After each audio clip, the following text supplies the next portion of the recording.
एक गांव था देखने में सुंदर, लेकिन उसके पीछे छुपे थे ऐसे राजा जो किसी को भी कांपने पर मजबूर कर दें। उस गांव का नाम था ढोलपुर, जहां के लोग कहते थे कि आधी रात को अगर तुम्हें ढोलक की आवाज सुनाई दे तो समझ लेना कि थुंग थुंग आ गया है। थुंग थुंग कोई आम इंसान नहीं था। उसके चेहरे पर अजीब सी मुस्कान, आंखें बड़ी बड़ी जिन्हें देखकर कोई भी डर जाए, और हाथ में एक पुरानी ढोलक।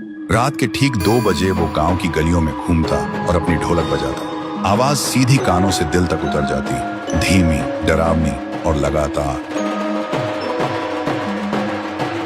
गांव के लोग ढोलक की आवाज सुनकर कांपने लगते, क्योंकि जिस घर के सामने वो रुककर ढोलक बजाता, उस घर के लोग अगले दिन कोई बीमार पड़ जाते या किसी की मौत हो जाती।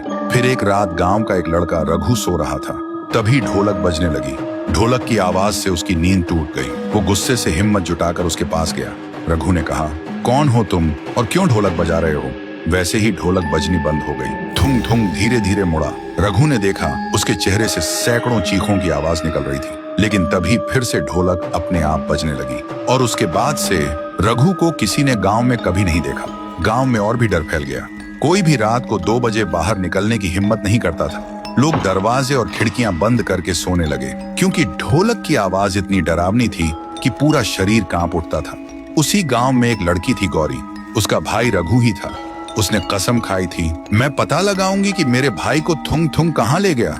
सुबह गौरी गांव के एक बुजुर्ग के पास गई और उसने पूछा, दादा, थुंग थुंग कौन है? बुजुर्ग कांपते हुए बोला, बेटी, थुंग थुंग कभी इस गांव का ढोलकिया था, लेकिन 80 साल पहले एक शादी में ढोलक बजाते बजाते अचानक मर गया था। कहते हैं तब से उसकी आखिरी सांस उसी ढोलक में कैद हो गई, और तभी से वो आधी रात को ढोलक बजने लगती है। गौरी अब समझ गई थी कि वो एक भूत है, लेकिन फिर भी उसने तय किया कि वो उसी जगह जाएगी जहां वो शादी हुई थी। फिर रात के ठीक 2 बजे जब गांव में ढोलक बजनी शुरू हुई, गौरी ने हिम्मत जुटाई और उस आवाज के पीछे चलने लगी। अंधेरे में चलते चलते वो उस जगह तक पहुंच गई। वहां उसने देखा थुंग थुंग नाचते हुए बहुत जोर जोर से ढोलक बजा रहा था। गौरी ने कांपते हुए पूछा, मेरा भाई कहाँ है?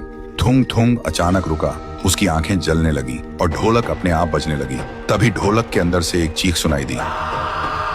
गौरी डर से भागने लगी। तभी एक आवाज आई, दीदी। गौरी रुक गई और पीछे मुड़ी। उसने देखा रघु और थुंग थुंग एक साथ खड़े थे, लेकिन वो अब इंसान नहीं था। उसका चेहरा अजीब और आंखें लाल हो चुकी थी। रघु ने धीरे से कहा, दीदी, अब मैं भी थुंग थुंग का हिस्सा हूँ और अगला नंबर तुम्हारा है।